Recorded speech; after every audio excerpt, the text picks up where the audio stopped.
Hey everybody, Darren from the White Hatter, and welcome to today's Thinkable Thursday. And today we are going to be talking about an important topic, which is youth, screens, and online pornography.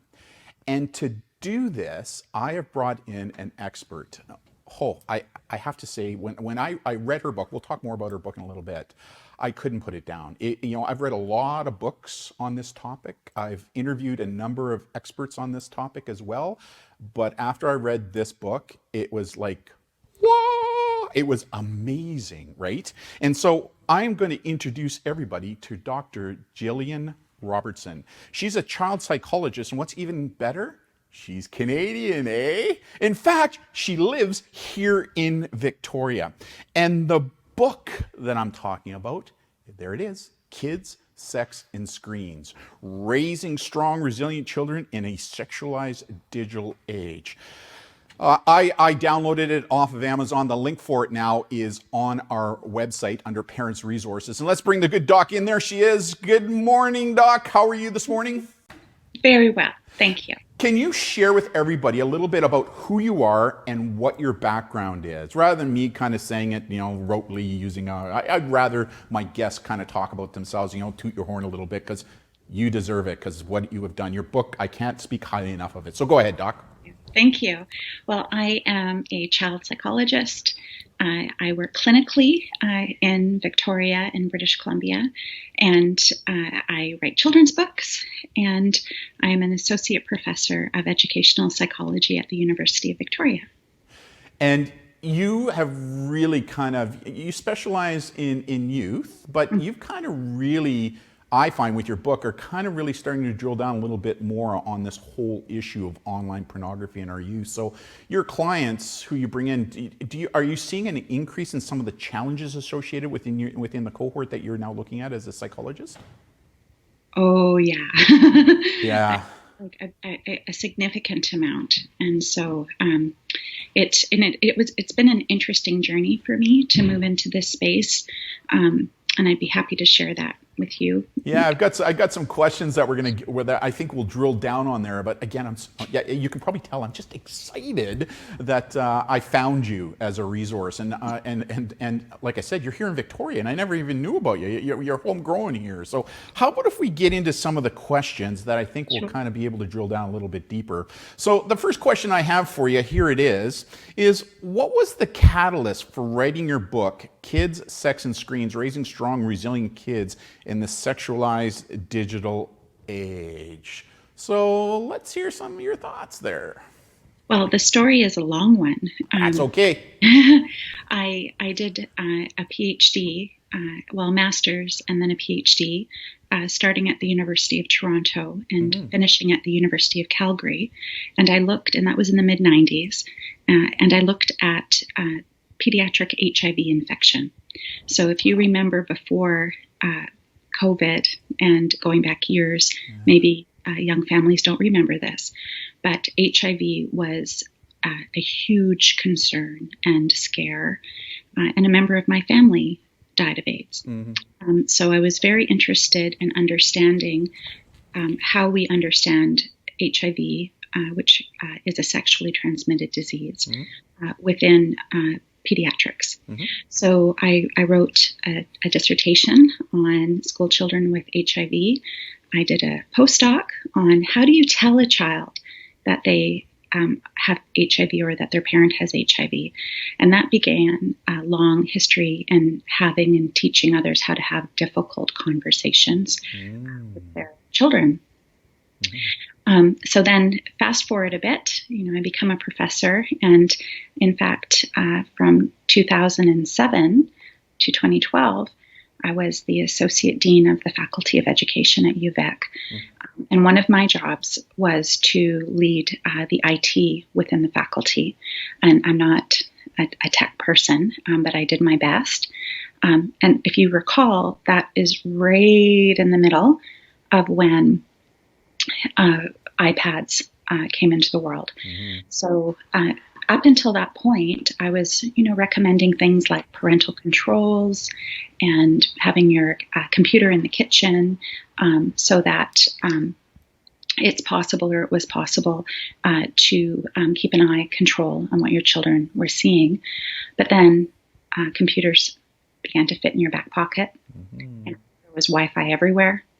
And it was a little bit like, that kind of old kind of image of a child in Holland sticking their finger into the dam wall, like there was just a complete overload of online concerns. And then I realized that, the old wisdom no longer held true, and that we had to adapt and begin encouraging families to do other things.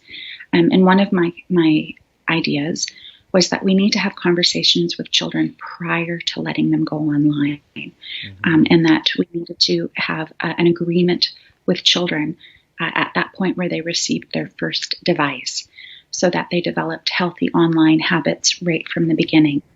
And that also meant that we needed to talk about sexuality and other things that happen online, so that if a child were to stumble inadvertently on something, and I have to say, by and large, the children that I see have inadvertently, were clicked a link that said win a free iPad, and it took them into the dark web. And so it's inadvertent exposures to sexuality that I've dealt with. And for children, it's been absolutely traumatizing. Little girls, seeing very, very harsh scenes, and then being afraid of having to do something like that themselves, or going and talking to their parents and seeing their parents really reluctant to have a conversation, and then wondering what are their parents hiding, and then on a deeper level, tying together the dots that conception comes from sexuality, and so their very origins came from something ugly. So there was lots of psychological components there. Awesome. And what you just shared with us there, and that's why I just loved your book, because everything you said is exactly what we believe as a company as well. And what you just shared with us segues very nicely in some of the questions I'm now going to have on that very topic that, parents I find are starving for, and they just can't find the information. And again, that's why I love your book, because a lot of those questions and information are in. Can you tell I really like your book? But let's get into the questions that we have for you. This question I have for you, Doc, and here it is. It's, why is it so important that parents speak with their kids about the difference between healthy human sexuality and pornography, and what age should this conversation start at? I mean, this is one of the biggest questions I get when I'm presenting. I get parents going, okay, Darren, you want me to talk to my 8-year-old daughter about this topic? She's sweet, she's innocent. Like, I want her to enjoy that innocence. I don't want to expose her to this stuff. What are your thoughts?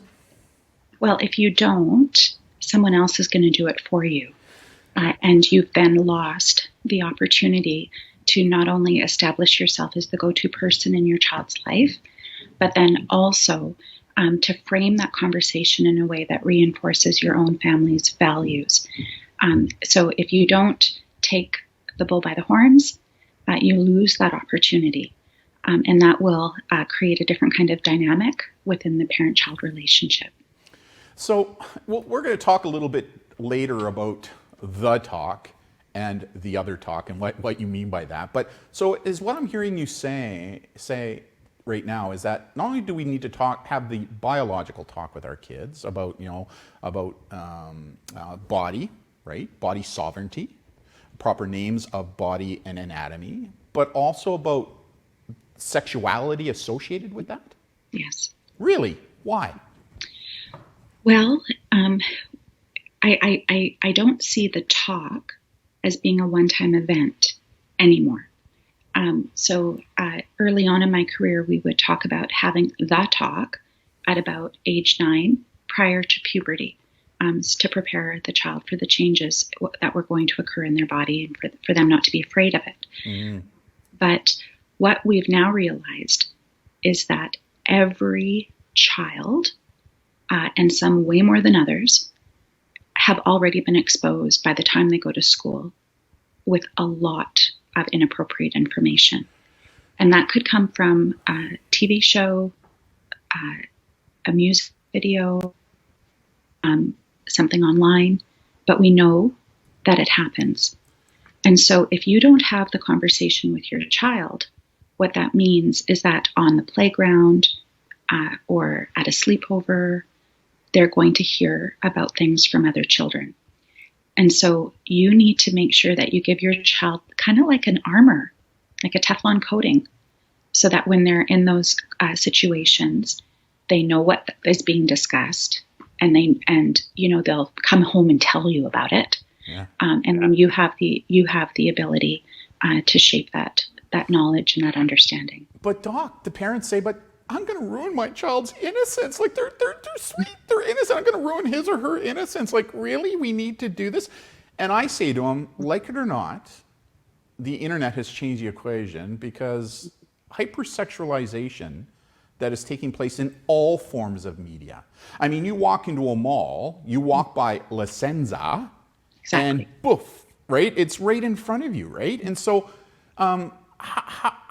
what do you say to parents who are afraid of destroying a child's innocence, right? And allowing them to be kids without having to talk about this topic? You know what I'm trying to say there? Like, I hear this so often for parents, and I'll go, I don't know, but I'll find somebody who can help. Well, what's interesting is that was exactly the challenge that was given to me by parents, is how on earth can you have an appropriate conversation with a 4-year-old about sexuality? And I took that up as a bit of a challenge. And that was my intro into my publishing. So basically for many, many years, I worked within the confines of the university and inside of the confines of my clinical office, which is probably why you haven't heard of me, because for 15 years of a 21-year career, I was just researching, teaching, and doing heavy clinical lifting, and I wasn't going beyond those parameters. But it was because children were experiencing new things because of the changes in our world that I practiced right on through the beginning, like before and through. I realized that there wasn't the right materials or resources, not only for parents, but also for teachers and other clinicians. So what I actually did, which led to my first book deal, is that I created a little app with some students, and it was called "Where Do Babies Come From?"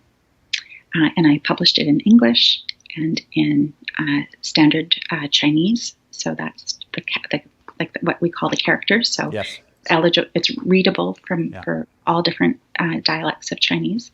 And I created this app. It was very inexpensive, but it was a paid app, because I wanted to be able to do another one, and I needed to make sure that I had some ability to fund another one. Mm-hmm. And to my absolute incredible amazement, within 6 weeks, it downloaded 30,000 times. and it downloaded all around the world. Wow. And for a good long time, it was the number one educational app for kids in Canada and other worlds. And that's what led to my first book deal, which became my first children's book, which is called "Where Do Babies Come From?" Yeah. And so what the book does, in a very gentle and colorful and beautifully depicted way, talk about where babies come from.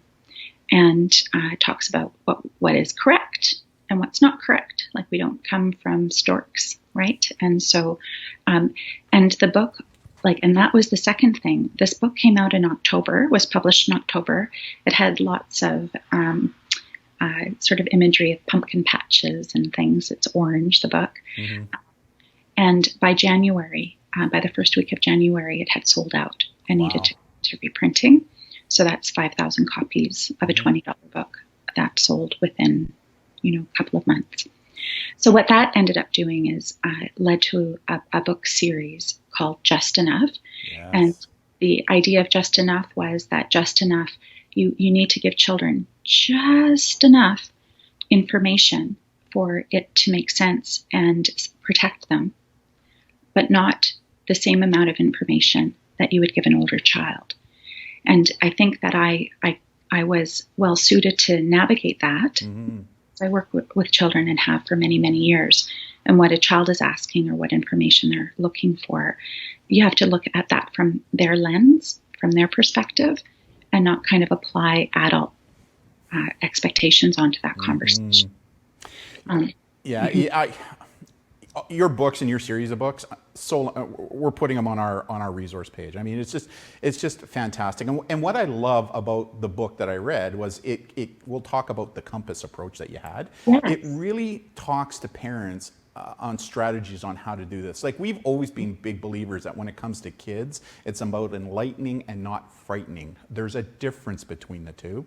The other thing I found in teaching kids anecdotally is that your kids get your message as a parent. Like, I find, like, if you're trying to share a message, the kids will be like this. And as a parent, you're key to let you know that they've received the message and understand this. The kids are, and all of a sudden they start doing this.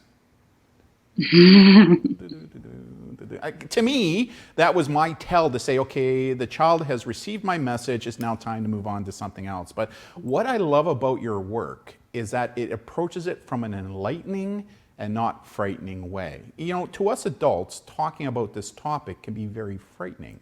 And if we share that sense of fright to our kids, that's what is going to shut them down, right? Because kids don't like to be frightened. When they're frightened, things shut down. Thoughts on that?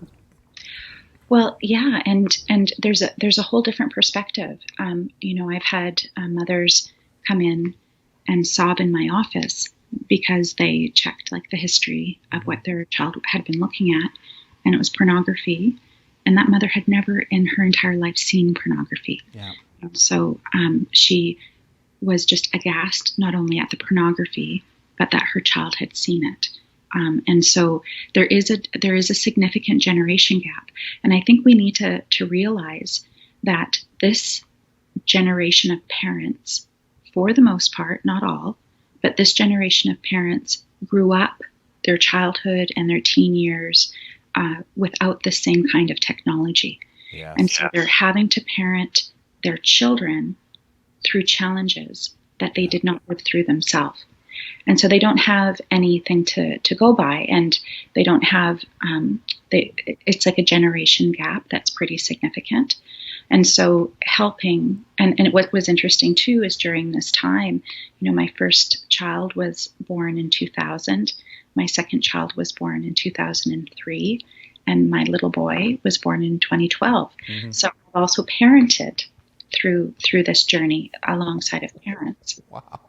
Wow. This segues very nicely into my next question, which is, when I was in middle school, I remember sneaking my dad's Playboy magazine more than a few times, and I turned out to be okay. Is there a difference between the pornography of the past when compared to the pornography today? Interesting question. Yeah. I was one of those women that never saw anything until, the last few years. And I had no idea that such things existed, Like for me, the raciest thing I'd ever seen was in an R-rated movie. Right. And so I had no idea. Yeah. And so I certainly don't want the viewers here to go look it up, but just trust me.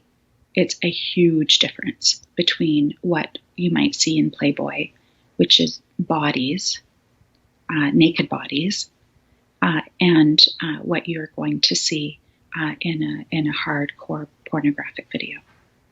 So there's multiple people involved. Things are done that would never happen in a normal human relationship. It's very, very, there's never any discussion of consent. There's lots of people's fantasies that I would describe as unhealthy and, bordering on the mentally ill fantasies that are depicted, and people being physically hurt in some of these videos. Now, there's a whole range of videos. Mm-hmm.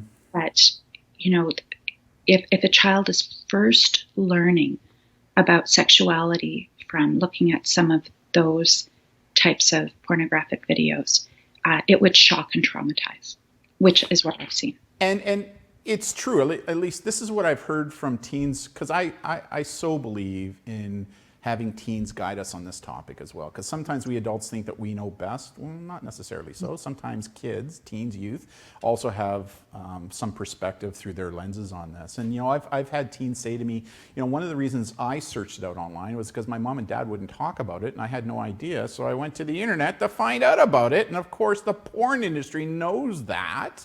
And they use that as the lure to hook them into online pornography. And as a police officer for 30 years, and now that I'm retired, I do online investigations. I've gone into the deep web, also dark web, to do. And you're right. I mean, the ranges of pornography are significant in nature, right? And so some of the stuff out there that, just like you said it earlier, you click a link, get a free iPad, and then boof, all of a sudden there's bestiality going on in front of me, right? And so you got to think, oh my God, an 8-year-old child has now seen this. How is that going to have an effect on them? And you kind of talk about that in your book as well. Well, yes, and that is the lens that I'm coming from. I'm coming from, my work, my life's work has been helping children heal from trauma. That's basically what I've dedicated my life to. And, these images are traumatizing. Yeah. Not all of them. There's silly videos out there as well that I would say are, of course, way worse than Playboy. But, if a teen boy were to stumble on them, I don't think it would be terrible. Not that I'm promoting it. But the problem is that whole genre, there's just no control. Well, and the other thing, you nailed it as well. It's, to me, there's consent issues, the objectification that's taking place of women, and as a result of that, young people who identify as male, those who identify as female, now watching porn, think that this is the way that healthy human sexuality should take place, and if I'm not doing this like I see in the movies, then I must be doing something. Like, there's just all kinds of problems associated with it. But again, it's about parents being open to talk about these topics that can sometimes be very difficult or uncomfortable to do, and how to do that. And that's why, your book, I think, is just amazing on helping parents understand that. But next question I have for you is, many adults believe the challenges surrounding pornography are just a teen boy or those who identify as male issue. Are these beliefs correct? No. The one thing that I worry about a lot is that young women now have become desensitized to the beauty of their own body, the beauty of their own sexuality, and they have come to believe that their body is something they can trade as a currency or popularity or whatever. And I think it's incredibly damaging to girls. So no, it is not just a teen boy issue. Can you just build on, because you're right, on the commodity issue that you just spoke about there. I know that you go into it in detail in your book, but I would like you to build upon that a little bit for our viewers, the parents, to get them to understand that reality. Because as soon as I read that, I went, yes, because that's exactly what I see as an investigator sometimes, right? And talking to these kids. Well, so much so that, I was practicing for a good long time before I had my first child, and she was ready to go to school. I have 2 girls and a boy. And in Victoria, here is an all-girls school. And it was at a time in my life where there was no possible way I could afford a tuition. And part of the reason why I branched out into clinical practice was to pay for tuition. I did not want my girls going to school with boys. And the reason why is that I had heard so many stories from girls who had sex at school, would have sex in the school bathroom, would have multiple partners at a party, who, I had this one girl once tell me that she was walking through, she was at a party, and she was walking through a door with a boy. And it was clear that they were walking into a bedroom. And all she could do was see the top of her head. So it was like she had dissociated and had sort of like and so that is a very, very serious form of trauma. So it happens, people dissociate during trauma. And what happens is that they sort of separate themselves from themselves, like they separate their perspective from their body, and they just watch the trauma. So we know rape victims do that. Like they just kind of, they go numb inside Very and just let it commonly in my job in law enforcement, I heard that a lot when speaking to survivors. Yeah. So I was realizing that, these young women were having that experience during perhaps a first sexual experience.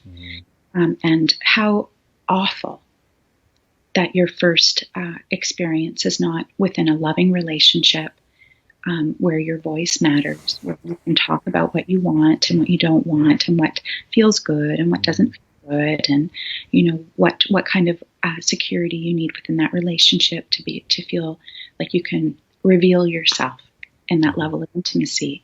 How awful that you just walk through that bedroom door and dissociate.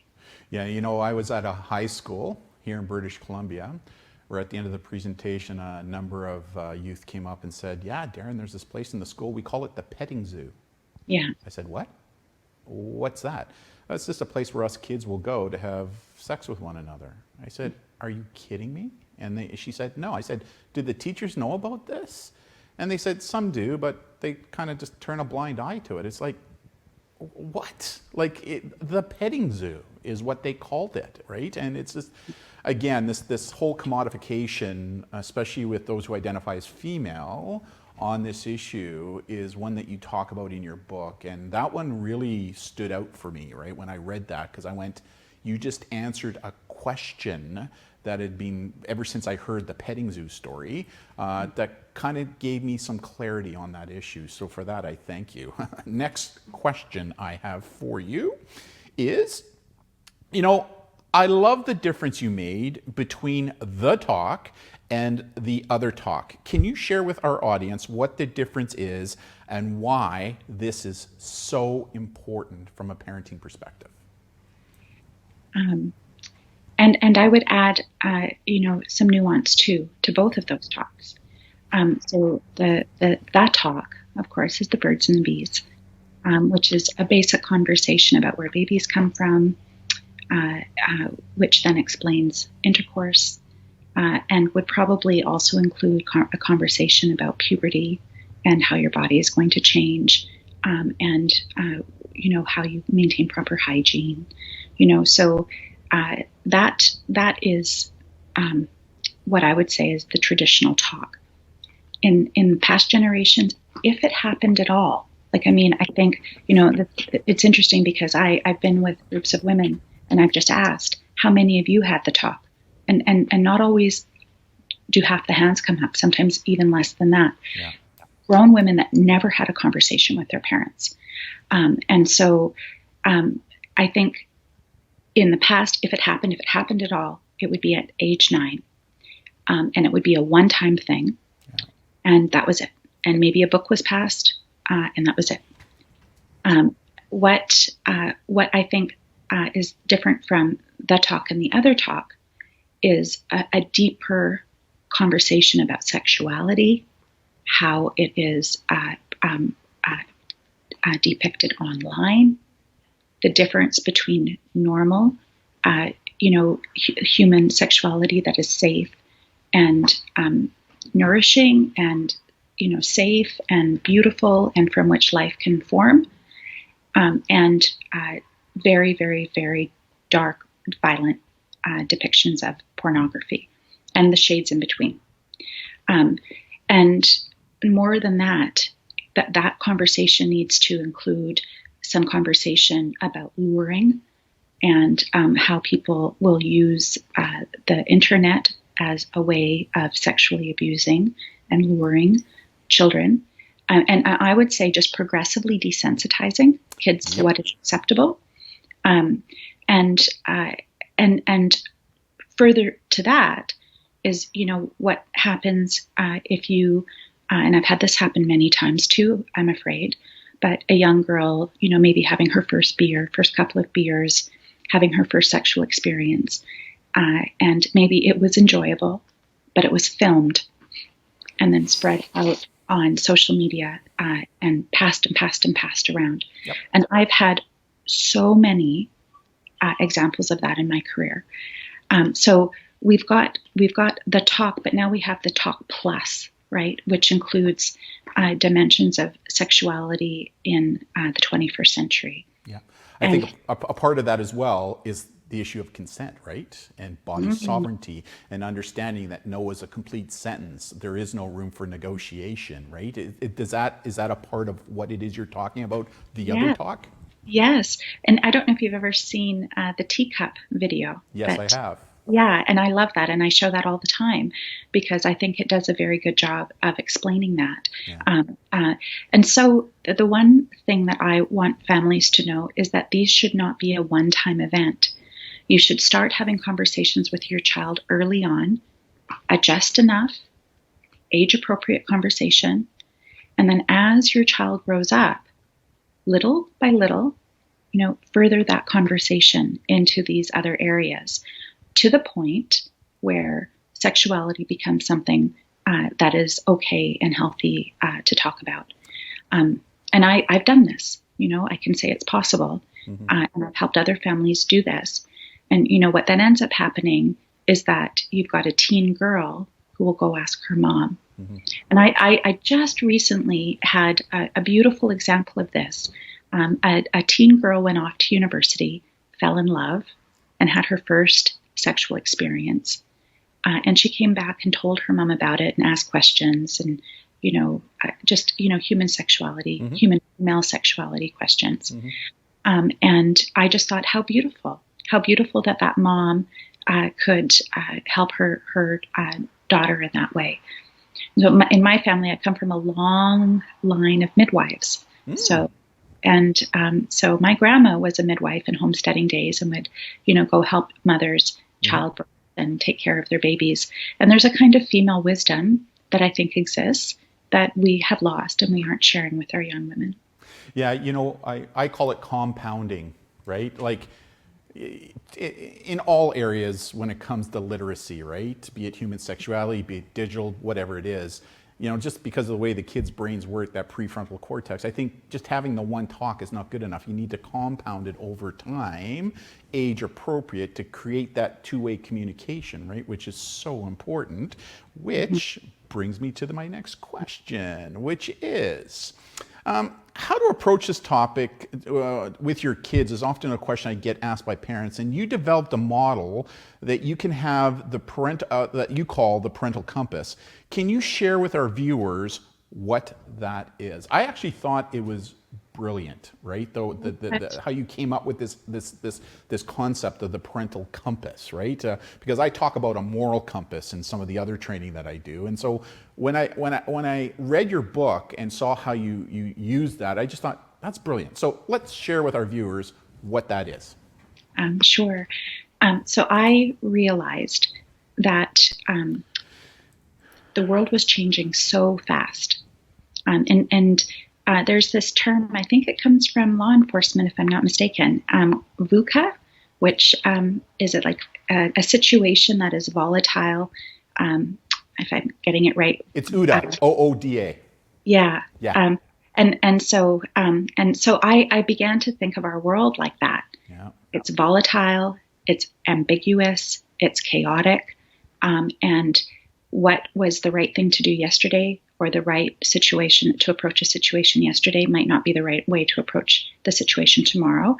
A perfect example, it made no sense to have, for a family to think that they were safe and covered if they had parental controls and the computer was in the kitchen. Yeah. That was no longer enough. No. And if parents thought that was enough, they were putting their children at risk. Yeah. And so we had to give families a way of understanding that as technology rapidly develops, there may be more and more and more things that come our way that we need to be able to respond to properly. I'll give another example. When Snapchat came out, I saw a huge increase in sexting. And what Snapchat did was it would send a video that would dissolve in a few seconds. So there became this false trust that a girl could send a picture of her body or a boy could send a picture of his body, and it would, show up and then disappear. But, very, very quickly, I learned that kids figured out how to take a screenshot, or they figured out how to take another device and take a picture of that device.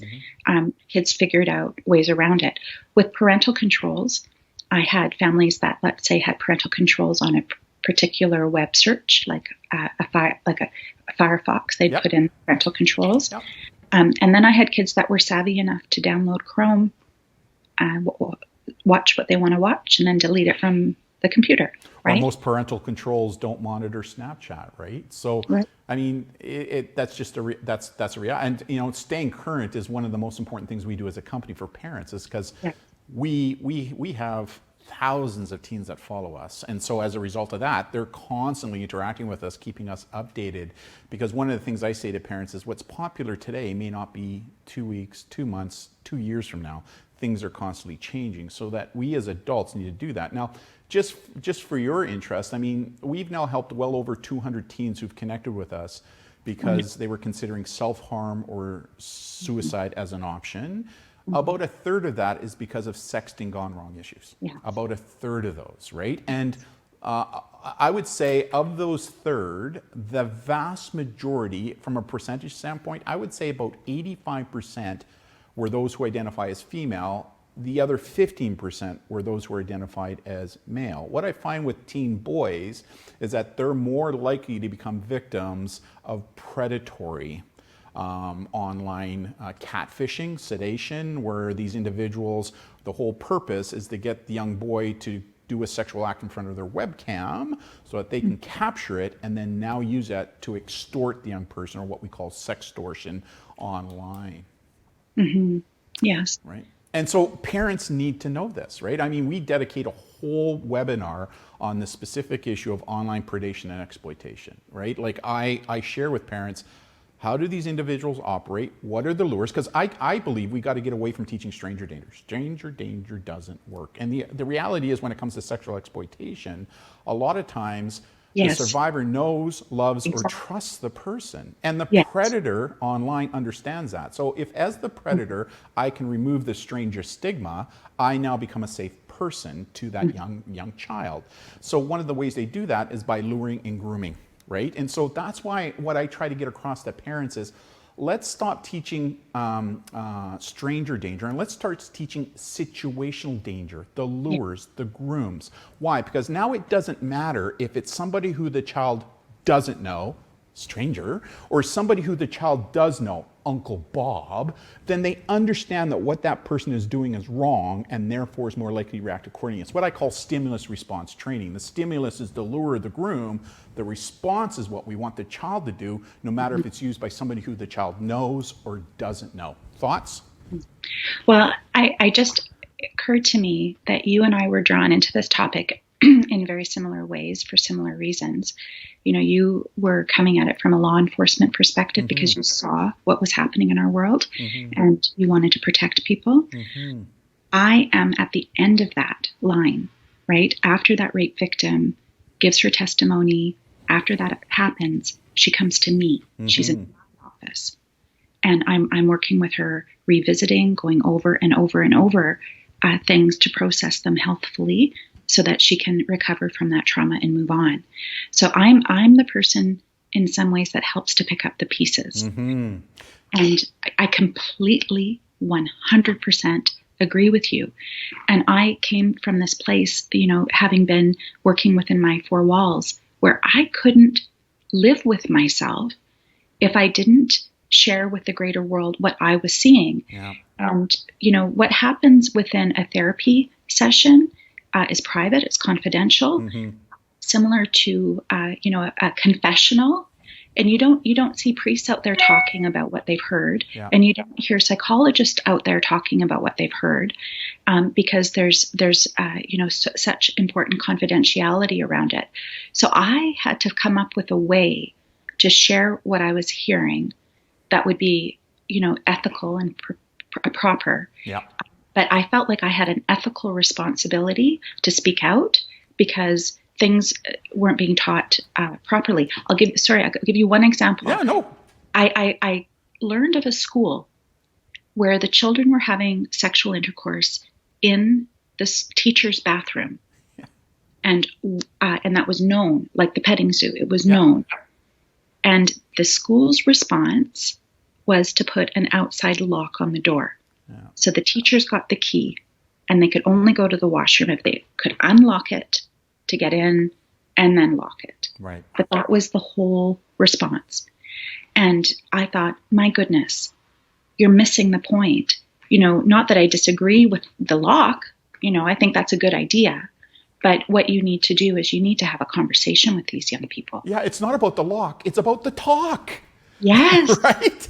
Yes. I mean, what I love, when I read your book, I saw so much congruence between our experience as a company and your experience. You're right. I mean, a lot of my experience comes from my 30 years of law enforcement, Brandon's academia, and then your experience comes from working with survivors, picking up the pieces, right? Mm-hmm. And so when I read your book, I just saw a congruence taking place. And that's why I was so happy to learn about you and to know who you are and that you're such a good local resource, because I deal, in our company, we deal with issues after the fact. And a lot of times, and we'll talk about this later, families are now asking me, well, where can I now go to get my child help to pick up those pieces, right? Mm-hmm. And so when I found you, I went, I may have an answer now. We'll talk a little bit more about that in a little bit. But here's my next question that I have for you. Do you find in your professional practice and experience that kids are purposely searching out online pornography? And if yes, why? Or are they coming across it accidentally? What are the consequences of accidental viewing? And again, I come at this from listening to teens, right? I've had teens say to me that they purposely go there, but on the other side, I've heard, especially younger ones around ages 8, 9, and 10, they say they accidentally come across there. So could this be age dependent? I just want to get some of your thoughts as an expert. Sure. There was some interesting work, it's a little outdated now, by the University of New Hampshire that actually did a study on this. So what I observe and what the research shows is that the first exposure tends to be accidental. Mm-hmm. So you have a child who stumbles on something, and I'll give you another example, a relatively recent example. I went to a school because there was an accidental exposure. So the school had all manner of firewalls and privacy and all sorts of things. So their computers, and you couldn't actually access anything. Mm-hmm. Like you couldn't, there were certain things you couldn't search in that environment. They thought they had it all covered. But what happened is a child brought in their own device, and in that own device, an older sibling had searched something, and so it was in the search history. Yeah. And then that, for some reason, I don't understand why, but that got around the controls at that particular school, and a whole entire class saw pornography, and it was projected. So the child was going in, I think it was at Christmas time, and there was, they had a YouTube video with Christmas carols that they were going to put up, and everybody sing along to those Christmas carols. Oh no. Ended up stumbling on the wrong tube, and the children saw that, and the child was so shocked. They had never seen it before. They were so shocked it was coming out of their computer, that they just froze. And it was happening for a few minutes until one child had the good wisdom to just go and yank the computer, and they broke the computer. They just yanked the cords out of that computer so it would stop projecting. So I was called into that school, and what I chose to do is I chose to see the girls and the boys separately, and I gave the talk and the other talk. These were kids in grade 5. Yep. I gave the talk and the other talk to the boys and girls separately. And then what I did is I gave them each a piece of paper on which they could write a question. And so I gave them a moment. They all wrote down their questions, and then they gave me the questions, and I looked at the questions. Some I could not answer because it would be inappropriate, but some I could. And one of the questions, it wasn't a question at all. It was just simply a statement. And it was from a little boy. And so he would have been grade 5. Mm-hmm. He said, "I have no idea why everybody is making such a big deal out of this. This happens all the time.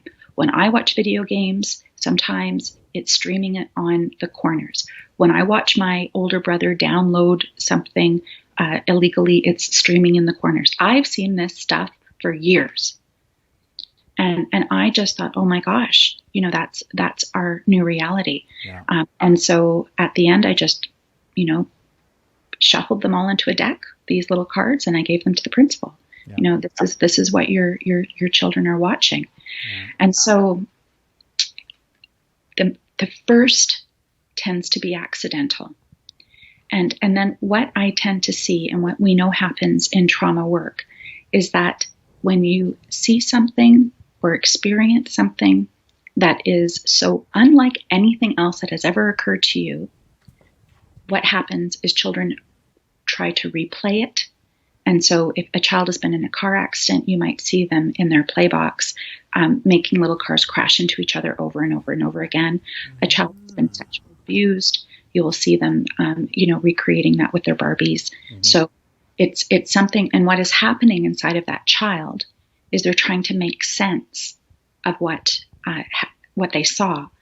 Now, when you think of PTSD, which many first responders like yourself experience, there are nightmares and flashbacks. Mm-hmm. And that is the same thing. That is the brain trying to process what was seen so that the psyche can heal. So not all, but some of the chronic viewing after that first exposure stemmed from a child. What did I just see? Mm-hmm. What was that? I don't understand that. Let me look again, mm-hmm. right? And over and over and over again. And then what happens, because this is happening so young now, is that as that sort of spiral happens, so does natural puberty, where there's hormones and interest in sexuality, which is completely natural, mm-hmm. completely normal, right? That a child would start thinking about it that way as their body is changing, and they realize different sensations that they never recalled before or paid attention to before. Mm-hmm. And now you've got this highly intense stimulus occurring in the brains of children as they're growing into their own sexuality. And you're quite right. At the end, you've got young adults that have completely, desensitized themselves to their body, to the specialness of human sexuality. Yeah, for sure. And we'll talk more about that as well.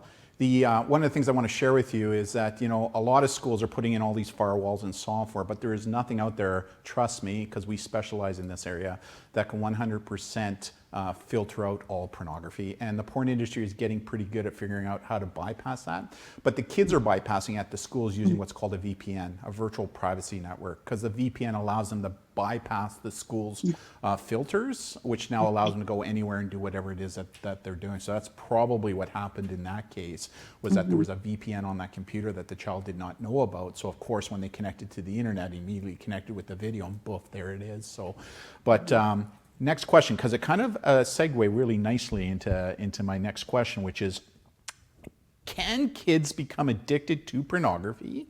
And what are some of the signs that parents can look for, if there are any, and is there treatment available associated with this issue? Now, let's hear your thoughts on that one. Yes. It is absolutely possible to be addicted to both sex and pornography. And there are treatment facilities that work to help people get over those addictions in a similar way that, there's rehab facilities in a similar way that someone would get over a drug addiction. I would say, for the most part, what I see is not necessarily addiction, but sort of like a trauma, like over and over and over and over watching something because the child has been traumatized. Now that might just be the nature of my work. Like you wouldn't necessarily, a family, because in Canada, psychologists are not covered by the medical services plan. I think that should change. I think what I do is, just as important as what a family doctor does, but I'm not covered. So the families that come to see me pay me, and people would only pay money if it was really bad. So, it might be a selection bias where I'm seeing just a certain thing. But I think another question is there a sharp increase in young people watching pornography, and is that a problem? Yes. And why is that a problem? Well, because I think it depicts sexuality in a way that is dark and ugly and doesn't, it is not what normal sexuality looks like. And then these children go off to university and they think that that's normal. And then they engage in behavior that's not normal. And then they become traumatized. So let me share something with you. I've spoken to several family doctors, one who's a good friend of ours, and says, Darren, because she came and listened to one of my presentations, and she said, you know what, Darren, you would be amazed at how many teens I now see, especially those who identify as female, who come in with ripped, torn, injured anuses. So yeah. She goes, yeah. And I said, well, I think I know the reason why. Because the porn industry now is pushing anal sex big time. So, but what young people don't understand is that the people who are acting in those scenes, number one, there's usually no consent. But number two, they prep themselves before that scene takes place. There's stretching of the anal sphincter. There's lots of lubrication so that injury doesn't take place. So as a result of that, she is now seeing an increase in those types of cases coming across her desk because teens are mimicking what they're seeing in pornography, thinking that that is what is expected in relationships, not understanding what took place before that scene was shot. Thoughts on that? Well, absolutely. I've had many children that have come to me, the day after going to the emergency ward with lacerations. And they're very difficult to heal. Yes. And they're incredibly painful. Yes. And I think in some people, then there becomes like a really unhealthy perspective about sexuality, because in one of the things that's funny, I was giving a little talk, and I had a father say to me, kids are having less sex than before, and that's true. The research shows children are kind of learning online, exploring online, and not doing it within a real human relationship where you have to navigate rejection and consent and all of those sorts of things. So because kids are having less sex, why are we so upset about sex? And my response was, I'm not upset about sex. Like I'm not. Even today, this morning, I had a conversation with a father, and I said, your daughter who's at university has been in this relationship since high school. I'm not worried. I'm not worried if she has become sexual in that relationship. I'd be worried if she had multiple partners, if she was 14, but I'm not worried about a university student having sexual relationships with a boy that she's been in a loving relationship for many years. Yeah. And, I don't see a problem with that. It might be in your culture. You don't agree with that. But I don't. So for me, it's not about sexuality. It's about unhealthy sexual practices. Yeah, I agree with you. There's going to be some parents who are going to be watching this going, I can't believe Darren just talked about anal sex. Well, you have to. But we have to. You have to. And that's why they can hear it from me. But hearing it from somebody who's a subject matter expert such as yourself, as a clinical psychologist who specializes in that, by you saying the same thing, again, it compounds my message, which is We have to, because the reality is the kids are seeing this and they're not understanding it, and now they're trying to replicate it. And as a result of that, trauma, physical, emotional, psychological, and social, is now taking place. Well, and I would say that there's also been an incredible increase in the rates of mental health issues in our society and in our young people. I was talking to the head of the pharmacy that's on campus at UVic, and he told me that 5 years ago, the number one, or 5 to 10 years ago, the number one prescription that they would fill were birth control pills. That's what people were wanting, and that's what they'd stock. Now it's antidepressants. The number one thing a child or a young person who goes to the doctor on campus and then goes and fills a prescription is for an antidepressant. And I just wonder, why? Well, just on that topic, could it also be because we now know that a lot of university and college students are now using antidepressants for the purposes of enhancing studying? I would say that I've seen more misuse of like ADHD medication. So like stimulant medication. So no, I and talking to our physicians, there's a sharp increase in anxiety and depression amongst our young people. I would agree with you there. Yeah, and if I can say just one more thing, is that we're at the age now, like I have seen the children of children I've seen. So I've seen, and actually last couple of years, my first clinical grandchildren, if you will, I'd seen their parent. And now that parent is raising a child, and they brought their child to see me to help with something. And what I'm seeing is that at the very beginning of technology, those very first videos, I remember there were at Queen's University, there was a big problem with that, where lots of sexual activity was videoed. And there was a big response to that around consent. That and other university campuses, not just Queen's, Queen's made the news, is that what some children are now seeing and being showed by other children is sexualized images of their own parents. So a little boy, and that's where I think we have significant suicide risk. Good comment. I'm gonna dig down into that one a little bit after we're finished this as well. We're just about done. Next question I have for you, Doc, is I've now met 9 teens, 5 who identify as male and 4 who identify as female, who are addicted to online pornography. In 4 of those cases, I helped the teen disclose to parents, given their fear to do so. What do parents need to know when youth disclose? I mean, one of the things that I find talking to the kids who connect with me is that they're so fearful of losing the love of their parent, shame issues, being blamed. How many times have I told you that this would happen? This is your fault. And one of the things I say to parents is that kids will always test the waters first, right? And if they think you as a parent is going to overreact, they're going to pull back on disclosure. And disclosure to me is sometimes, or it is the most important step when it comes to recovery. That's my belief, right?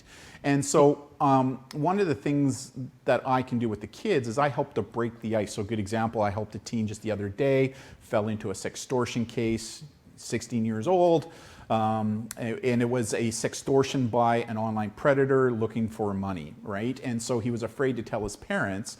So after talking to the teen boy, I was able to convince him, well, why don't you let me speak with your parent? You can be there if you want. So I can kind of break the ice with the parent to get them to understand that, number one, what you did is not uncommon. It's not your fault. These guys are good at what they do. And here are the strategies now to deal with it. And as a result of doing that, I'm able to bring parents from DEFCON 10 down to DEFCON 1, right? Where they can now interact with the child. So I think this question is really important. And by the way, one of the young boys of the 9 who I've helped, he was so addicted, he said he could no longer have any kind of sexual intimacy with his partner unless he was watching hardcore porn at the same time. So let's hear some of your thoughts specific to parents and actions or overreactions and issues surrounding that question. Go ahead.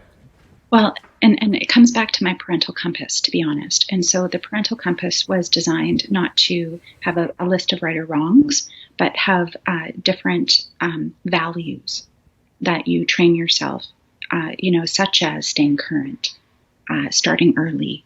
But in there as well is unconditional love. Yes. And don't have stigma. And so what I say to parents is if your child comes and says anything at all, you must train yourself to say thank you. Mm-hmm. Thank you for coming and telling me this, and hugging them and telling them it's going to be okay. They must be very frightened. A child never heals by being made to feel worse. Yeah, the last thing the parent wants to say, how many times did I tell you that was going to happen? I told you. Why did you let that happen, right? Yeah, or worse, you disgust me.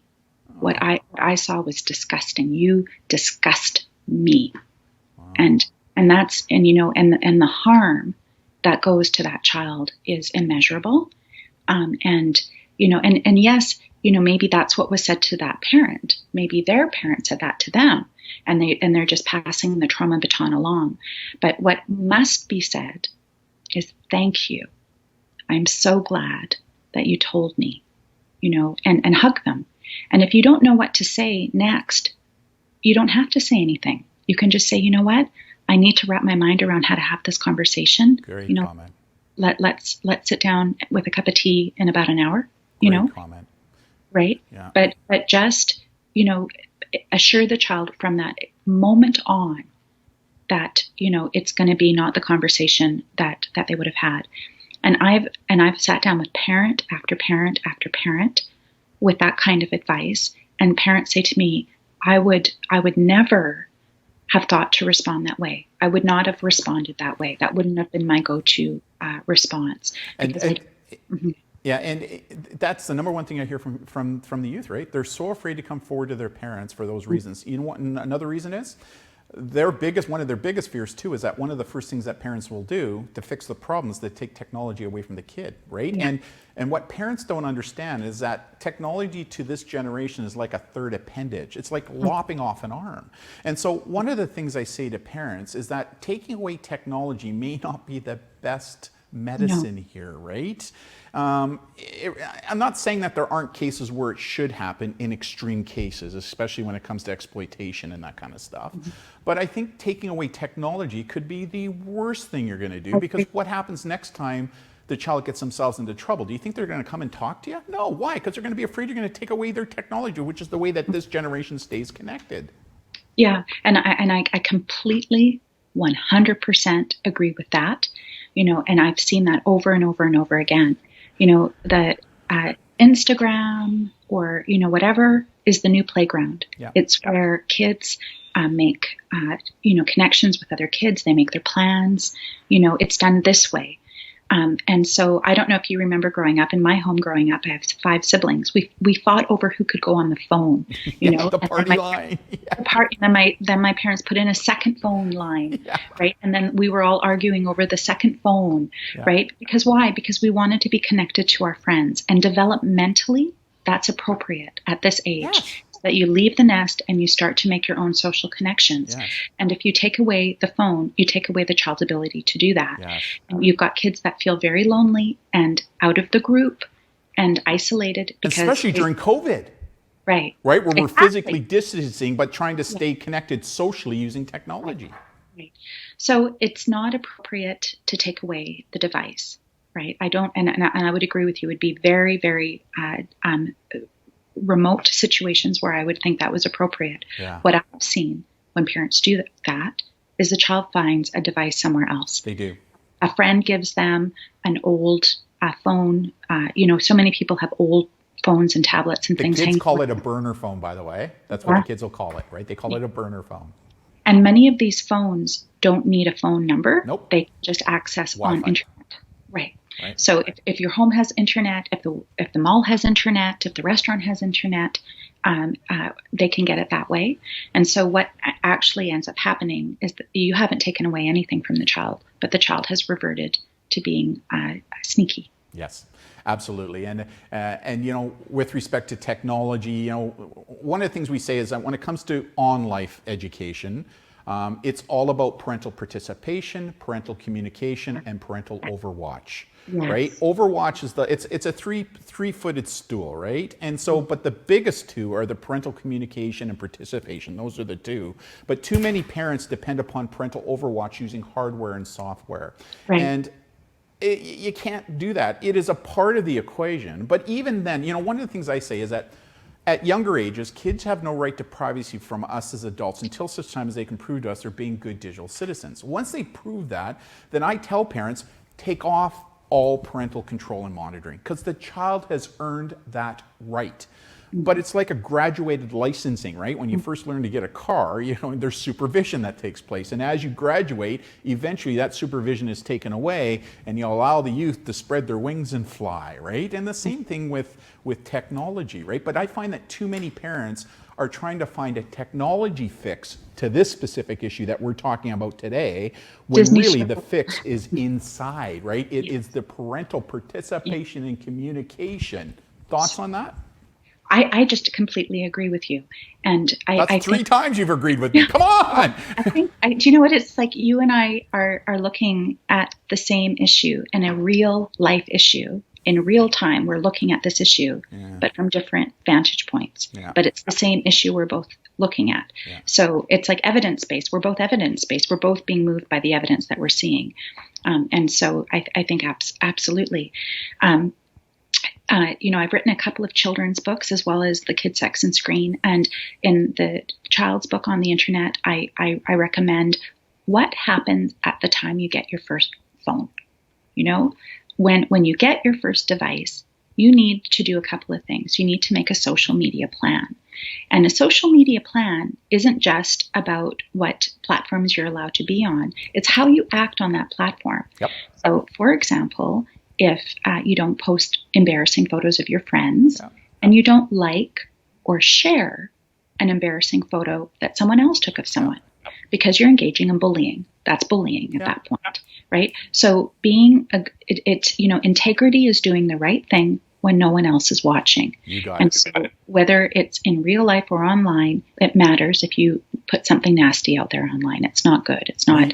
We actually do the same thing. We have a whole checklist for parents, and a part of that is the Family Collective Agreement, where we talk about expectations on the use of technology both in and outside of the home. And not only does it place expectations on the child, but also places expectations on the parent. One of the expectations is, if my child comes forward to let me know that something happens, I'm not going to overreact, right? Like so that the kids know it's not just kid-centric, it's family-centric, right? It's about the we. Communicating as a communal or group, which is called a family, right? And we call it the Family Collective. I don't like calling it a contract, because you're right. That's a better. I like the way you worded that. I think that's better. Yeah.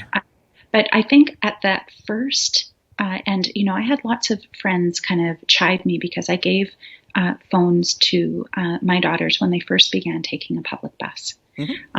And so they were perhaps 12, even younger maybe. And when I gave my children the first phone, I said a couple of things. One, I want to find friends on that phone, right? If I'm giving you this phone, that means part of the agreement is that you leave your phone on, and I can see where you are. Not only that, you can see where I am. So if I'm still at work, if I'm on my way, right? And it goes both ways. I've got a little bit of pushback over the years, but by and large, my children agree with that. And that for me, at any time, day or night, I can look at my phone and I can see where they are. Yeah, the whole idea behind phones is they're not a right to have, they're a privilege to have. And with privilege comes responsibilities, right? And so we as parents need to discuss what those responsibilities are. The other issue with phones as well, it's maybe the type of phone you get your child when they get their first phone should not be a full-featured phone that gives them, so we talk about, there are some specific phones that we actually talk to parents about as first good phones, right, to give kids. It's like training wheels, right, on a bicycle. You don't buy your kid the $1,000 bicycle when they're first learning how to ride a bike. You buy them a cheap one with training wheels, right, and then once they're showing some good literacy and stuff, then you move them to a little better bike without training wheels, and then once they're really good, then you buy them the $1,000 bike if that's what you're going to do. Same thing with phones. Yeah, I agree.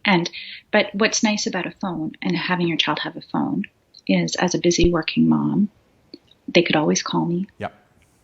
If something nasty happened at school Yep. with another child, they could call me, right? And I was always connected to them, and I was always there to talk with them. And where we've now become as a family is a group chat, and we use that group chat in different ways. One, to just communicate about pickups and drop-offs and where people are, but we also use it as a way of connecting. I can say to my child, "Good luck on your exam that starts in half an hour," or she can send me a funny cat video. I know you have a heavy day, Mom, but I thought this would make you smile. What app are you using to do that? We're just using. I've got a TELUS contract, and we're just using the group on iPhone. I would recommend some for you to write down and search, called Kinzoo, Kinzoo, Canadian app out of Vancouver, developed by a parent. It does not sell to third parties information. It is safe, it's secure, really good way for families, especially with younger kids, to stay connected with one another in a scaffolded environment. Right? Wonderful. Which is really cool. Kinzoo, Kinzoo. I'm going to look that. Last question I have for you, Doc, is, many families live in more remote communities where they cannot seek out professional counseling for their child face to face. What do you recommend to these parents, right? Like, we travel internationally, we've traveled to northern communities, we've traveled everywhere. And, living in an urban environment like Victoria, we have people like you that we can, make an appointment, see face to face. But if you're from a community where you don't have those resources, what do you recommend to parents? So all of a sudden a parent comes forward and says, yeah, my child is having some challenges with online pornography. They need to talk to somebody. How do I do that? How do I get them the help that they need? Let's hear some thoughts. Well, and I would say COVID has really changed this in a significant way, because we have all, I think, become quite understanding that Skyping or Zooming or whatever works. You can have a good conversation with someone in a telemedicine, telehealth manner, and that is a little bit of a silver lining of COVID, is that people were forced to try it, learned that it worked, and now there's a growing acceptance that you would see your family doctor or you'd see whomever virtually, and that's fine.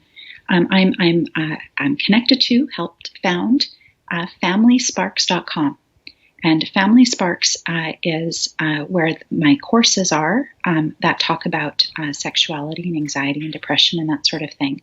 But FamilySparks also offers counseling to the greater community, no matter where you are, by over 90 licensed therapists that speak every single language known to man and work in multiple time zones. And we use an online platform called On Call, which is all privacy controlled servers in Canada, meets all, FIPA and everything. And so all a family would need to do is go onto FamilySparks.com, click the link that says therapy, and you would come in and you would encounter a page where you'd say a little bit about what you wanted, and then we have a clinical director who hand picks one of the therapists based on the presenting concern, and then you have video consult with this person. Now, Sparks, do you specialize in a specific area when it comes to mental wellness, or do you look at it the whole gap? Everything, absolutely everything. The trickiest, but not to say you can't do it, is addictions. Like, I think often when you're dealing with addictions and withdrawals and that sort of thing, you need to liaise with medical professionals, but we certainly can provide support there. FamilySparks is now affiliated with Amira Health, and Amira Health has online programs as well around things like vaping, which is also a big problem with our children. So how to get a child to stop vaping, because they can become addicted to cigarettes. And so FamilySparks.com. consider it, reach out, send a note. Oh, I'm going to be putting that link on my website, and I'm going to be sending it out on all my social media platforms, right? Because I have just a ton of parents who connect with us from, like I say, smaller communities that are looking for reputable resources, because trust me, there's a lot on there online when you dig a little deeper. They just don't have it.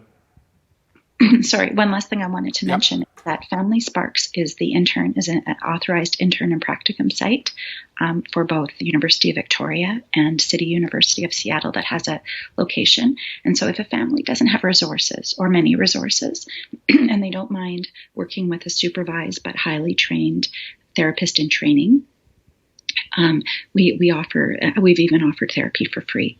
But if families want a highly trained, completely licensed professional, 99% of our professionals are that. But if you can't afford it, then there are still even options for you. We're not going to turn anybody away, and especially during a pandemic.